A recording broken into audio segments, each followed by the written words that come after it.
5 years have passed since the heart-wrenching shutdown of the 150-year-old Youngstown Vindicator. But for those of us who spent decades at the family-owned daily newspaper, time has not healed all wounds. Indeed, each visit to the now mostly empty expansive building on Front Street in downtown Youngstown triggers memories of the final day of publication. On the night of August 30th, 2019, employees assembled to watch the final run of the huge presses, and the whispered conversations were a testament to, quote, the end of our story, as the front page headline of the August 31st commemorative edition conceded. The closing drew national and international media coverage because it starkly illustrated the implosion of the newspaper industry in America. As Mark Brown, who along with his mother, the late Betty Brown Jagnow, owned the Youngstown Vindicator, said that fateful day, "We are the checks and balances on government. I'm very concerned about the future of the industry. You can't have the losses the industry has had and still sustain it. You've got to stop the revenue loss.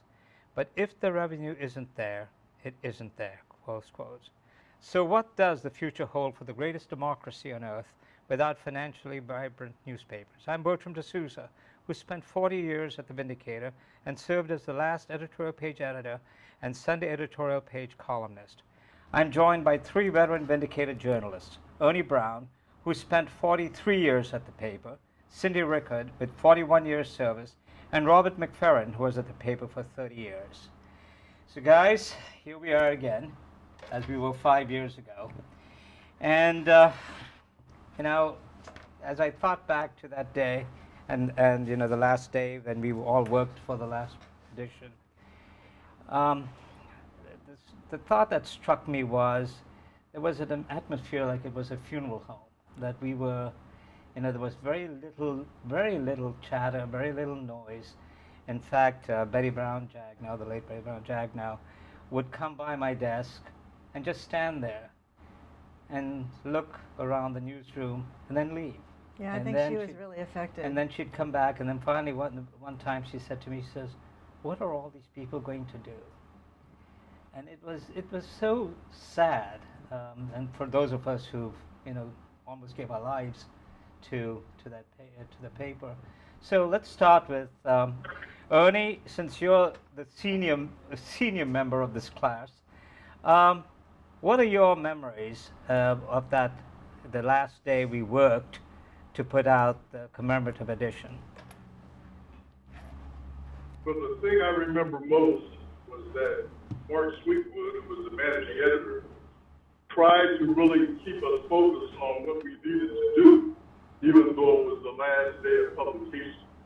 But it was very difficult to do because everyone knew that this was it. This was the end. So phones still kept ringing, but they weren't ringing in on tips on news stories.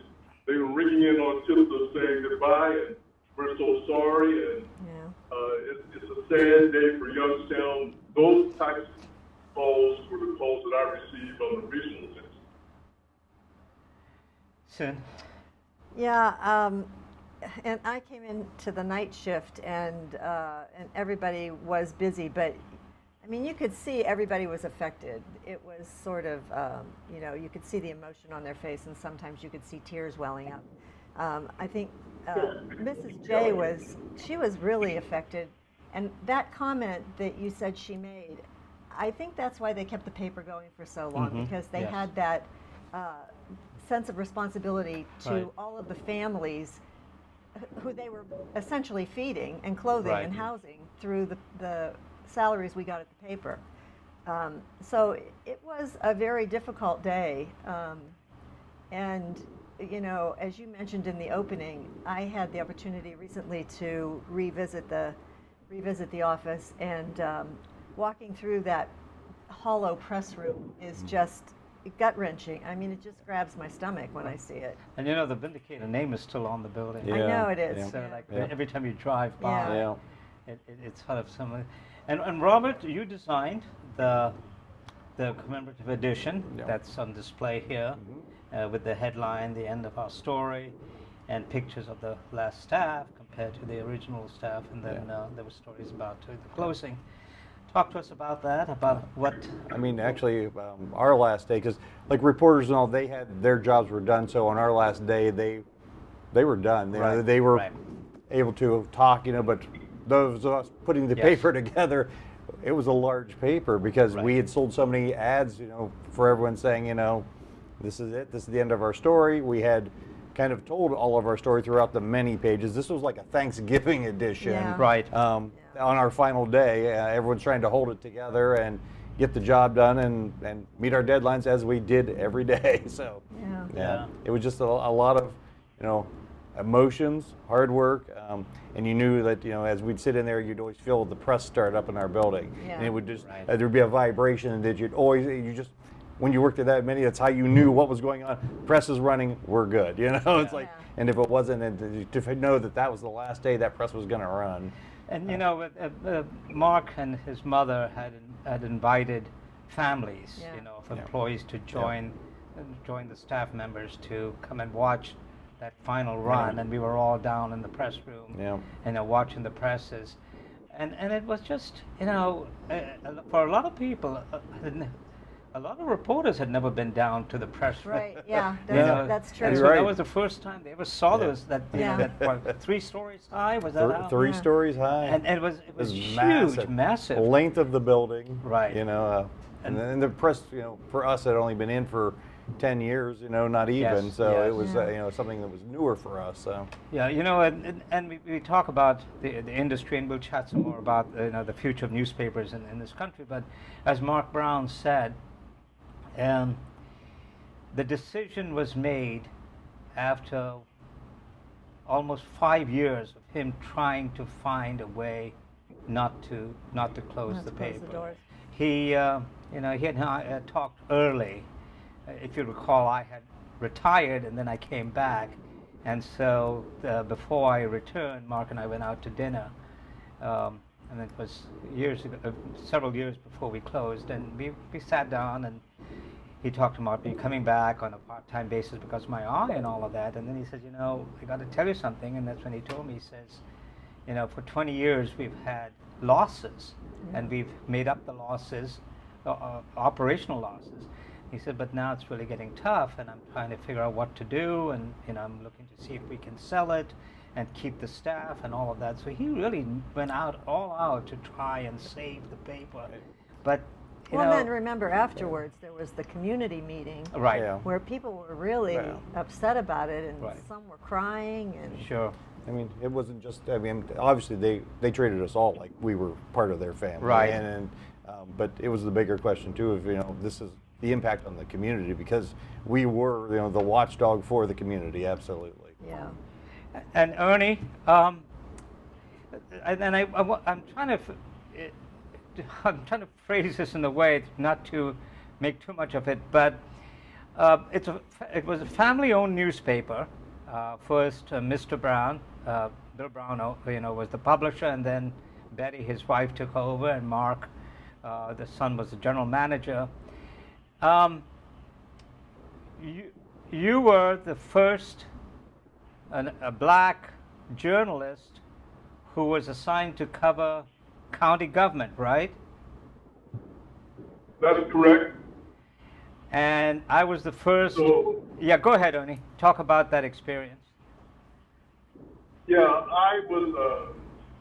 This is going to go back for a while, so I don't know how many people are going to remember, but the late Paul Jack, Mrs. Brown's husband, would become. And he said, we're getting ready to make some changes in order to operate. You have filled in well for Bill Gibson, the veteran courthouse reporter who's been down there for nearly 30 years. He said, we're going to switch up some beats. We're going to switch up the police beat. We're going to switch up the county beat. And we want you to take over the county beat. So Paul, in his usual way, said, can you handle it? I said, yeah, I can handle it. He says, okay. He says, we'll see. So I ended up being the county reporter from '79 until 1985. Yeah. And I covered county government. I covered major criminal and civil trials, including the longest trial of Steve Masters, which went Right. on for almost 4.5 months. Yeah. So I must have did pretty well because they kept me there for that. Yeah. Yeah, because when I came in '79, and they hired me after a week tryout, and I was a general assignment reporter, and then they assigned me to City Hall, to city government, and I was the first non-white, yeah. city government reporter. And then I was sort of, doing city government work, and then I got involved in economic development and did a lot of reporting on downtown redevelopment. But when one presidential election, Clinton Jackson, the longtime politics editor of the Vindicator, was covering the story, and I went, and Paul asked me to go and do a color piece, and so I went, and it was Teddy Kennedy who was running for president, Ted Kennedy. And I went there and I did the color piece, and the next day Jagno says to me, "You really love this stuff, don't you?" And I said, "Yeah, I do." I said, I got my master's in political science, and I covered politics when I was in Selma. And so when Clinton Jackson retired, Paul said to me, he says, "Hey, do you want the job?" But if you remember, I was a member of the guild, and so they couldn't make me editor. And so because it was not, the guild refused to allow me to leave the guild as an editor. Was Klingon not a member of the guild? No. Oh, I didn't know that. So I was a politics writer for a long time, the first non-white politics writer. Then I joined the editorial board as an editorial writer, again the first non-white, and then I finally became editorial page editor, the first non-white male editorial page editor. And I'm raising this because it says so much about the ownership of the Vindicator, that at a time when there's all these arguments in newsrooms around the country about diversity and about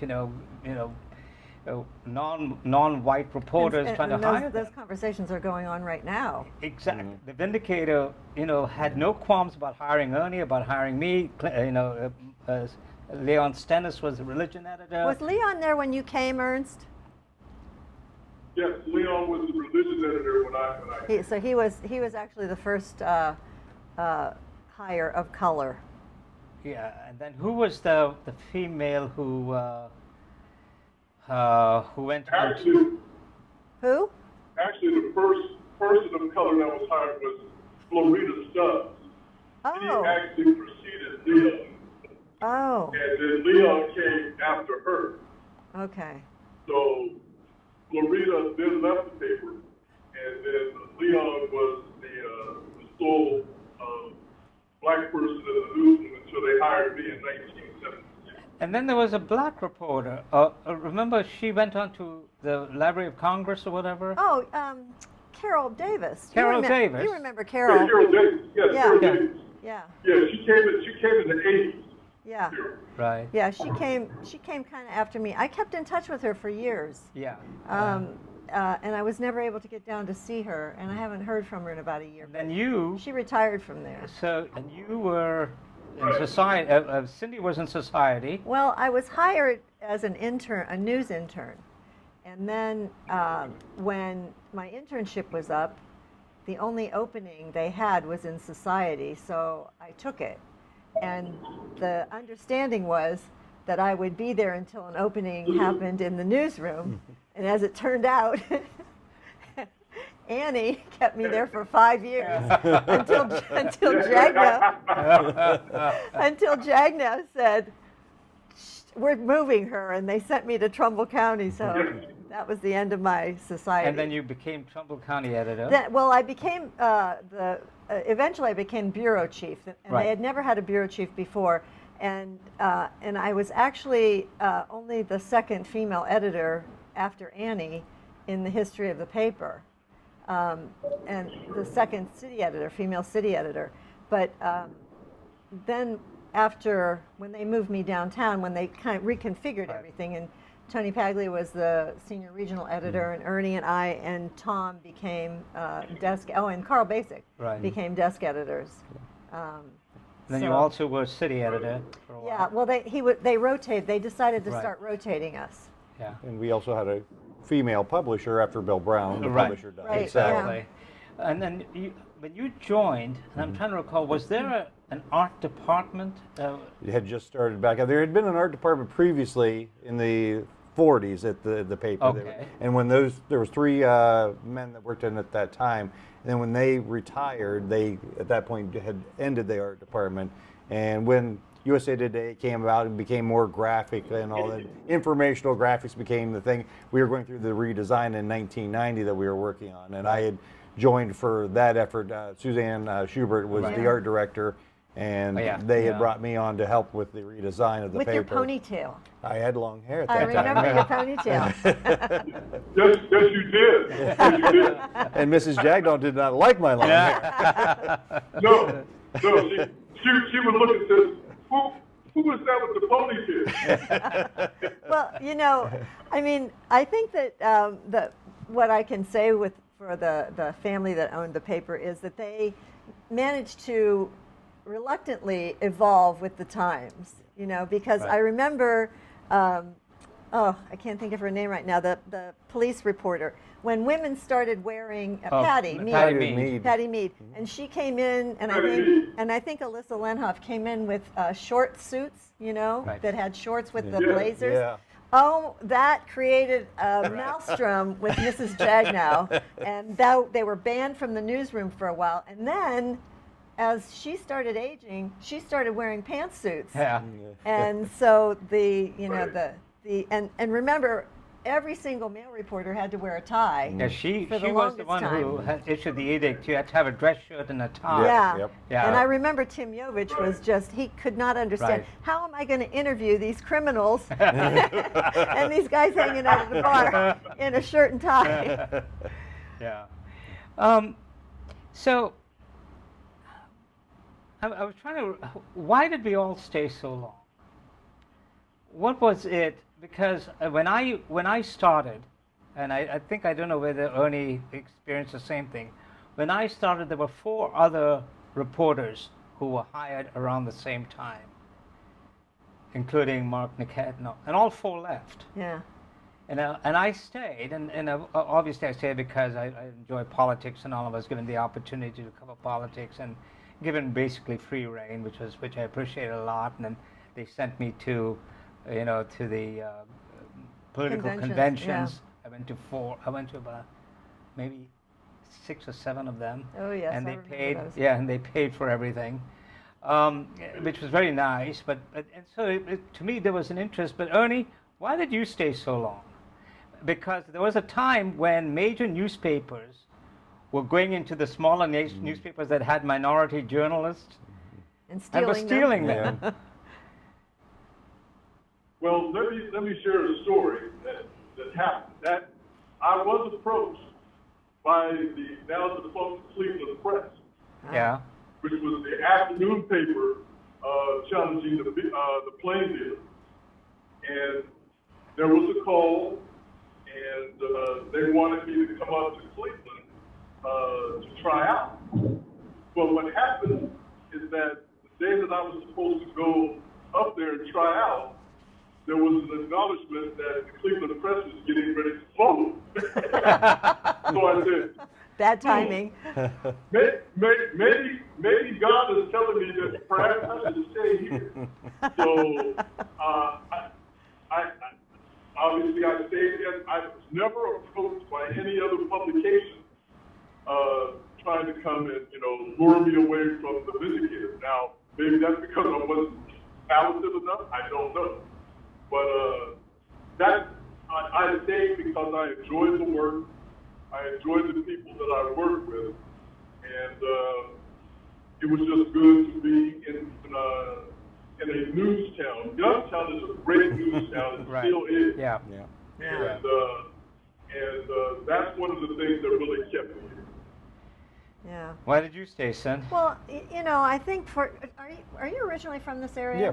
Yeah. So I think for all of us, Other than me. except for you. Yeah. We all had family here, Yeah. so Yeah. that obviously played into it. But as you well know, because we were married for Right. a number of years while we worked there, we both had entertained thoughts of doing Yes. other things. And every time we thought that we might leave, one of us got a promotion. Right.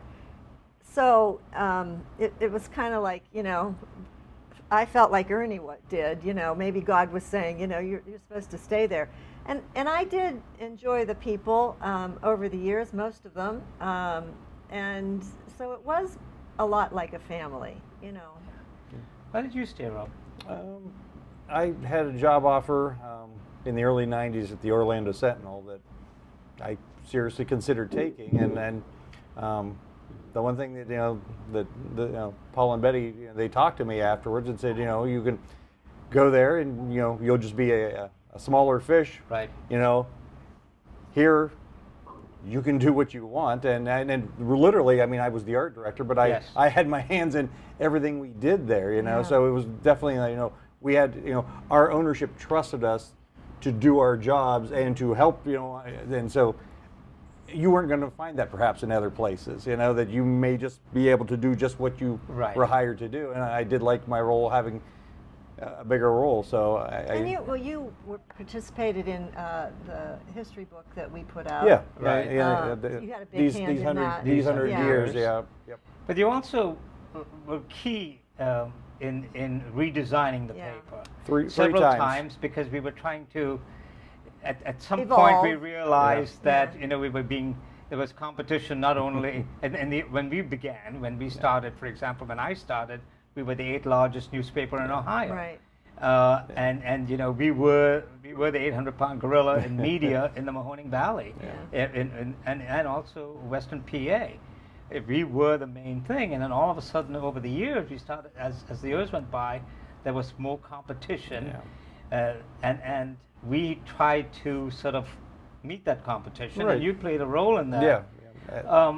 And what was the thinking? How did you try and figure out what we needed to do? Well, I mean, the first redesign was the 1990 one where we were trying to modernize, more graphics, more ways, shorter stories, more room to get people into the paper. It was the modern trend at that time of people We wanting. changed the masthead. And we remember? changed the masthead, Yeah. and at the time it seemed like the thing to do, but after the other redesigns happened, and by the time that we did the last one when we got the new press in 2010, I realized we had made a huge mistake because that was our history. Yeah. And so We had dropped the name Youngstown. We had we- dropped we- Youngstown. we had already dropped the name Youngstown when the when Paul and Betty redesigned, Yeah. 83 or 84, Right. Yeah. they dropped the word Youngstown because they thought it was too city central where we are a regional paper. Right, yeah, and that's when we were getting into civic journalism. Yes. Right.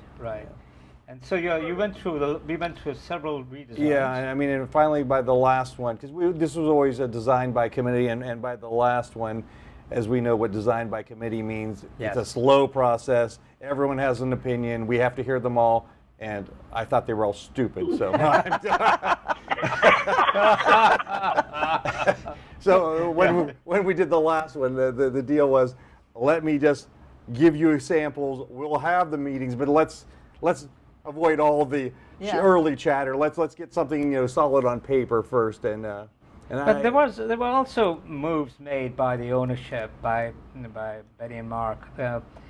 Mr. Brown, Bill Brown, who was the publisher when I joined, and when we all joined, we were across the street in the old building. I love that building. Yeah, I did too, and Ernie will know this. If you worked there late at night, the boards would creak, the wall. The ghost of the Vindicator. But then they decided to move the newsroom to the building on Front Street. And there was a huge. They brought him a consultant, a design consultant from New York or something like that. And there was a color scheme thing. Oh, the Oh, architect, yeah. Oh, Yeah. yeah, And everything. because we were the in grays, the purples, the architecture. blues, Yes, the and the orange yellows. trays Oh that my gosh, followed. Everything remember? was color coded. And Mrs. was so adamant that there be Yeah. no other colors in there, that Yes. somebody brought in their own pencil holder, Holder. and she just blew a gasket. Well, they also had. Don't- and don't- Go ahead, Ernie. Don't forget the yellow. Don't forget the yellow things that we had. All the trays and the cup holders. Yep. Trays. I have one Yeah. of the yellow cigarette ashtrays, Oh my God! Even, and I use it. even the clocks were surrounded by that Oh, yeah. yellow Yep. design. Yeah, and so they tried to upgrade, and it was a nice job. I mean, it was state of the art. State of They the They art. were very featured much in so. Architectural Yeah. Digest. And it was, there was white noise, so you Yep. couldn't hear anyone talking. You guys had and- just moved in when I started. It was Okay. brand new. Right. And then, of course, and it costs a lot of money, and they made that investment. And then, of course, the big investment was the almost $11 million that Betty and Mark paid for the press. Yeah. That came out of their own pockets. Yeah. And when I would tell people that, especially journalists from out of town. Yeah. So when we closed, for example, we had crews all coming in to do stories about the closing. And Mark would take them down to this, the press. But, Mark being Mark, would never talk about, the commitments that he and his mother made. And I would tell them, I'd say, $11 million investment by, a mother and son, a family. And they'd go, wow, And, Well, the employees didn't even know until No. until we closed. Right. I mean, Yes. it was part of the investment for the modernization. Sure. Everyone Yeah. had switched to color. The old gray lady didn't yeah. Right. work anymore, Yeah. and so we couldn't on the old Goss press. We couldn't do the color registration Right, we needed, yes. so we needed a more modern press, and that's what brought that into the equation, so we could do full-page color ads. But then, Right. unfortunately, as we all know, the market started shifting. Right. The internet came along, Yeah. and everything But it was started. also always tough in this area after the mills closed, and that became Yeah. a challenge as well. Yeah, it is rather amazing then, that of we course- managed to stay alive after the And mills I closed. firmly believe that 9-month strike that we went through, I believe was the death knell for The the death paper, knell. because people who canceled their subscriptions Oh, yeah. never came back. Right. Yeah. It's- So let us just so people know what we're doing. Ernie, what have you been doing in the last 5 years? Well, I have been working at the Mill Creek Golf Course. One of my great loves is playing golf, and I am a cart attendant at the Mill Creek Golf Course in Mill Creek Park, and that's what I've been doing. I started that in 2020, pandemic year, and I've been there since. It's just a seasonal job. I'm there from usually April until November, and it's great. I get to lead the carts, I get to talk to people, and as an extra perk, I get to play golf for free. Yeah, Ernie, that was the lead. You get to play golf free at Mill Creek. Yeah. And also you became a grandfather. You and Jerry became grandparents, right? Right, we were blessed with our first grandchild in February of this year. Her name is Naomi Capri, and she is now 6 months old. What was the date? What was the date in February, Ernst? February the 24th. 24th. Okay, she's a Pisces. Then I thought she might be a fellow Aquarian. Yeah. And Are you a Pisces, Cherry? No. Oh. I'm an Aries. Oh, you're Aries. Okay. And I know what Cindy's been doing part-time is co-hosting good with grief. me. I Well, won't let her go. Before we get to me, Ernie, you were also involved in that the statue Yes. for The Jackson. Shuba Robinson statue. Right, Robinson, not Jackson. Yeah. You played a pretty big role in that as well. So that. Greg Goulis and I were co-chairman of the Jackie Robinson Memorial Statue Committee, Yeah. which was put together by Eric Planey, and Tony Pagdale was also on that, former Vindicator regional editor. We were successful in raising the necessary funds, and now we have one of only 8 statues of Jackie Robinson in the entire country. Oh, I didn't The only one in the state of Ohio. Wow. Yeah. And you're also pretty active still in your church, aren't you? You do some leadership things with the kids. Right, I'm one of the elders in the church. I teach a Bible study class on Wednesdays You can watch us live at 7 o'clock on Facebook Live or Facebook page at Rising Star Baptist Church for those who are interested. Yeah. And that's what I've been doing. So between my work in the church, my work at the golf course, and of course, spending quality time with my lovely wife, and then making the trips down to Columbus to see our granddaughter. Yeah. I've been pretty busy. Yeah, both your kids are in Columbus, right? Right. Both of our children are in Columbus, yes. Yeah. So, speaking of the Bible study, at the start of the strike, when we had to stay in the building, we couldn't come out for that first. Was it a week? It was a week. First week. Week.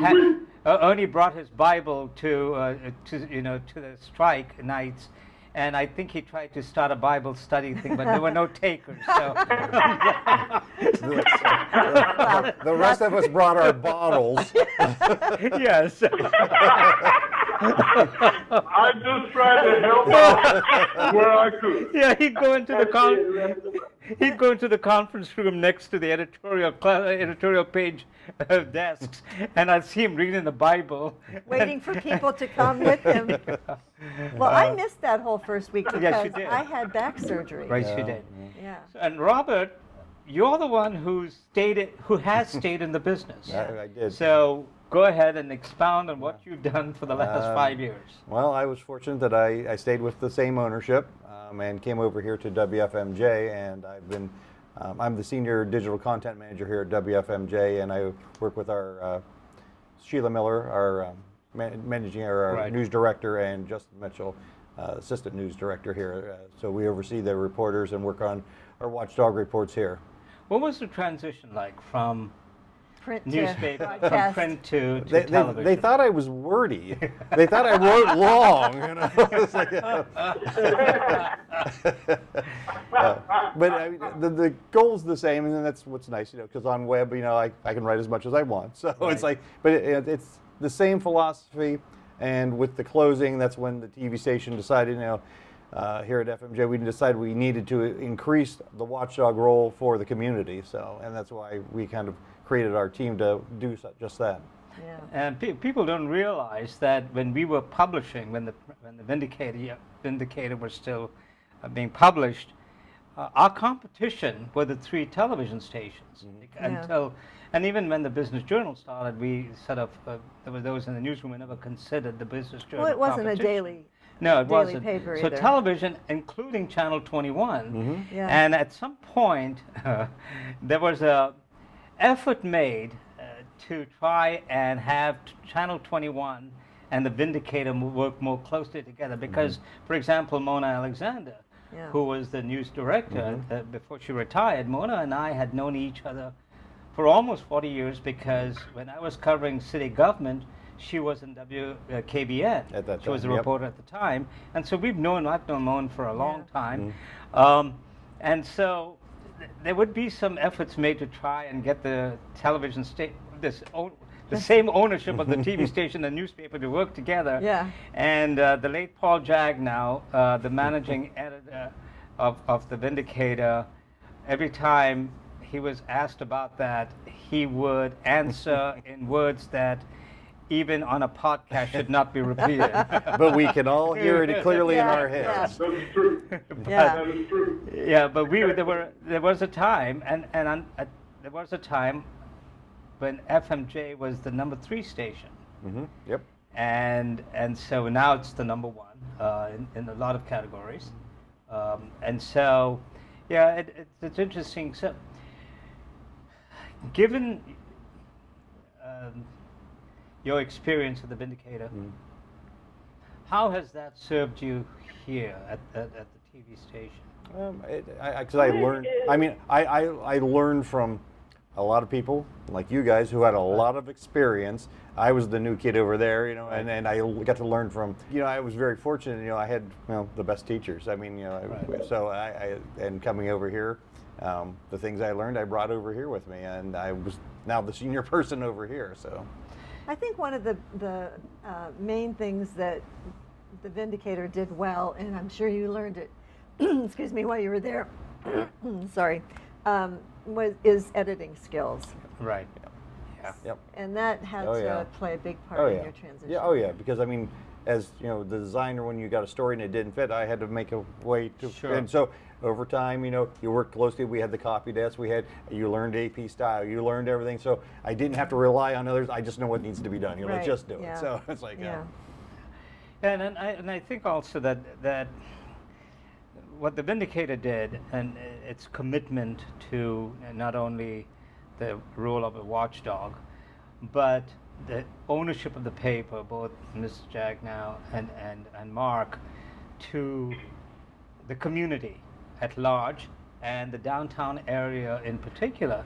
I mean, the west end of downtown would never have been developed Right, yeah, had it that's not been true. for Mark and Betty. Yeah. They were the ones instrumental in bringing the Voinovich Center to reality, Yep. then the Taft Center, Yeah. and the incubator. I mean, all of these things that a lot of people didn't know about. Yeah. Mm-hmm. They were doing quietly, and you know, and encouraging me to reach out Yeah. to the governor's office, to state officials, because when I was politics writer, that's what I was doing. And that I think too is a legacy of the paper, that Yeah. and the ownership of the paper. And since we've closed, has anybody been down Front Street? Well, I know you have. I have daily. Yeah, honestly, it's gorgeous now. It's all landscaped. I mean, Yeah. the whole front of our production building has beautiful landscaping now, and there's a bike path leading to the amphitheater. She's not looking at the litter. No, and Well, also, I- and also she missed the weeds. Yeah, the weed. Some of the largest thistle plants Yes. I've ever seen in my life. that's part of the ecosystem. Yeah, you know, and I don't know if you, Ernie, and even Cindy and Robert, Robert obviously can know, but you and Cindy think this. Every time there's a major story, Oh, God. I start thinking about what the lead would be, what the editorial would be, what the column would be. Well, and I start thinking about, you know, who can I call to give a tip to? That's the thing that Yeah. really bothers me. You know, I knew that you know, you and I and Ernie were getting close to retirement age when the Right. paper closed, but we all expected it to still be there so we could call somebody Yes, up and say, you yes. know, this is going on, that's going on. So I probably bother Robert more than I should. All appreciated. Yeah. Oh, I didn't know you could reach out to Robert. Oh, I- yeah, no, Robert and I talked. Yeah. So, Ernie, and I don't know whether, you know, while you're playing your free golf rounds, whether you think about this, but given the tenuous existence of newspapers, as a veteran journalist, how does that strike you? What do you think is we're facing as a country as newspapers fall by the wayside? I think the threat is very real because let's face it, all good reporting is investigative reporting. Right. And without a committed staff to ferret out some of these things and to just watch what politicians are doing, I think we do our democracy a disservice. Yeah, I think Ernie got cut off. Oh, So, yeah. Cindy, you've done a lot of research on newspapers and Yeah, how many are well, failing. And, Yeah, as you know, I did a farewell column that Right. talked about that, and I think that the last 8 years of our national government is testament to what's been happening in our industry because there hasn't been the coverage. I Right. mean, and the national press during the Trump years was, you know, for all intents and purposes, absent. Right. Because they didn't cover him the way investigative reporters covered. Used to cover politicians and federal government, and I think that it has trickled down to the local level so that you know, the staffs have shrunk so much. You don't have somebody that like you could stay down at City Hall all day. Right. You know, going right. from office to office, talking to the secretaries and getting the Right. backstories that the politicians didn't want to tell you. So, you know, a lot of things are going unreported, and one of the major ones that I can think of recently is the Realty building. Yeah. You know, I think that had we been here, that building would still be standing, because, you know, on the one podcast that you and I, no, I wasn't on that podcast, but you interviewed Right. the former Youngstown building official Right. who said she would have been in Yes. that building the second day Yeah. Yep. to secure Yep. it. And I've talked to people around town, and everyone's devastated that that historical building Yep. has come down. So, you know, those are the kinds of things. Yeah, and not to and not to sort of demean or discount what Channel 21 is doing, and even Yeah. even the other TV stations, but they don't have the time, and you don't Right. have the staffing, and you Right. don't have that.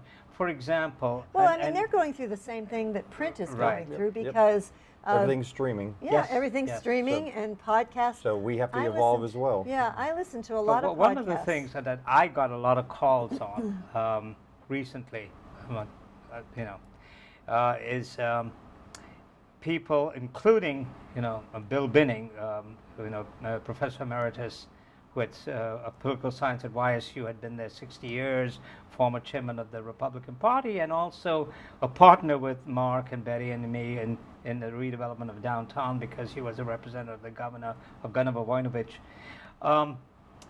He said, and others have said to me, had we still been publishing, Bill Johnson would not have been president of Youngstown yeah. State University. I think that's true.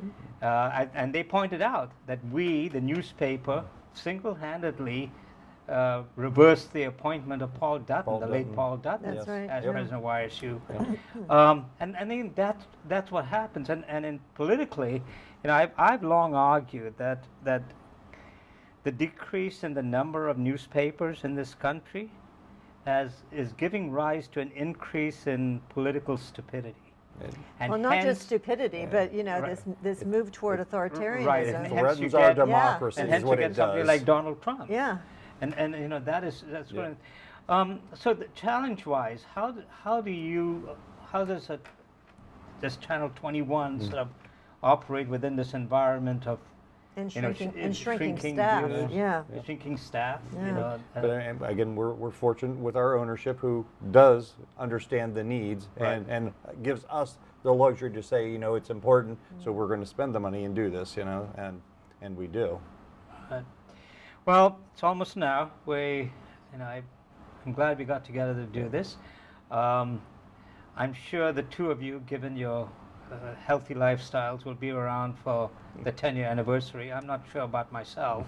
I'm not either. You know, I still love red meat, Robert. You've never been able to Subway cookies. Yeah, you've never been able to convert me. I've worked at it. I think the red meat is the least of your problems. Well, that's true. I remember. I'm an old-time journalist. Yes, yes, That's yeah. when I was an intern. That's why you and That's when I Jovich were learned. such When good I was friends. an intern at the Kansas City Star when I was in college, that's when I first learned about the liquid lunch. Yeah. Because the columnist, the well-known, nationally known columnist at the Kansas City Star, would go to the neighborhood bar and have 2 martinis for lunch. Well, everyone. And that was it. Yeah, and we used everyone to knew. come down here. Yeah, Yeah. at the backstage. Everyone knew that that's where reporters Right. got their best stories, Yep. was in bars. Always, because After people are going to people talk. are loosening up. Yep. Yeah, exactly. Yep. And Well- it's still the case. Yeah. Right, yeah. Before we close, I do want to thank you both and Ernie for not only your friendship, but also for helping me put this book together. No You Holds owe Barred. us so big. I do, don't I? We got a signed copy. When I hit the lottery, when I hit the Mega Millions tonight, we'll celebrate. Yeah, buy some tickets for us. We'll buy an island Yeah. and go and just you know, spend the raw days there. In his will, we get all leftover copies of. Yeah. Well, but no, it has been good. It has been fun. It's still sad, But I enjoyed doing the book because it kept us together. Even Yeah, though it really the did. paper closed, Yes, you know, yeah. we still had that friendship that we were Yes. able to keep going And for then we've a whole nother continued. year. And Yeah. then, you know. Yeah. and then with the relationship with with FMJ, us knowing them. In fact, Cindy, just so as a promo, talk about the podcast you're going to be doing, hosting. Oh yes. Hosting on because I didn't next talk week. about what I've been doing since I Yes, left go the ahead. paper. I'm sorry. Go but- ahead. What have you been doing? Well, I've been forced into podcasting with you. This chain on her leg is not, it's voluntary. But anyway, Which yeah. I greatly appreciate. by the way. Yes, I know you do. Next week, I'll be hosting a podcast with a number of women about the remarks that are being made in the current campaigns and about the abortion issue, and I'm sure we'll get into some other things. We'll be taping next week, and I'm hoping that it'll come out before the first debate. And one of the guests will be Mona Well, yeah, Alexander, Mona the Alexander, now right. retired news editor of Yeah. WFMJ, Yeah, also a veteran journalist. right. So good to see you again Nice seeing you, in Bertram. this setting, and let's hope for the best. Yeah. I'm keeping my fingers crossed that somebody starts another paper.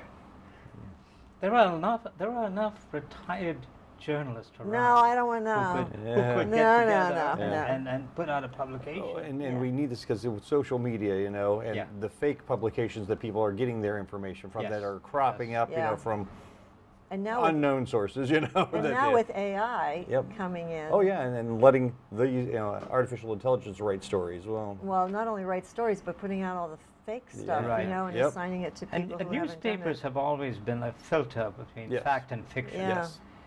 And also the guidelines we had to follow in order to report on, Yep. or to write a story or to report on something. Yeah.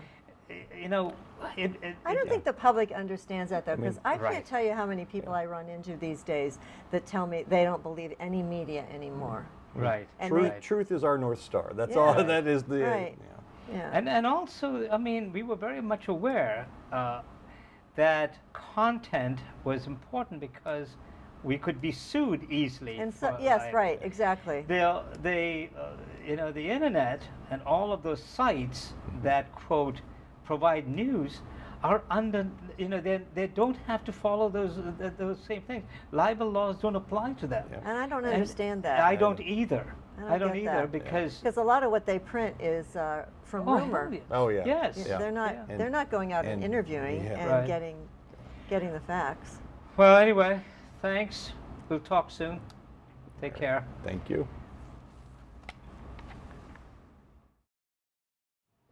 It was bittersweet strolling down memory lane with my former Vindicator colleagues. God willing, we'll get together for the 10-year anniversary. Cindy, Robert, and Ernie have been faithful friends. They helped to produce my book, No Holds Barred, a compilation of about 300 columns of the 1,600 or so I wrote during my tenure at the newspaper. Cindy, who co-hosts my Scribbler video podcast that was launched shortly after the newspaper closed, was the editor of the book. Robert was the book designer and created the cover, and Ernie assisted in the editing. The podcast is streamed on Bertram de Souza's YouTube channel and is posted on the Scribbler Facebook page. Finally, a special thanks to Andy Kunkel, Managing Director of Triad Productions, a division of 21 WFMJ, who produced, filmed, and edited this broadcast.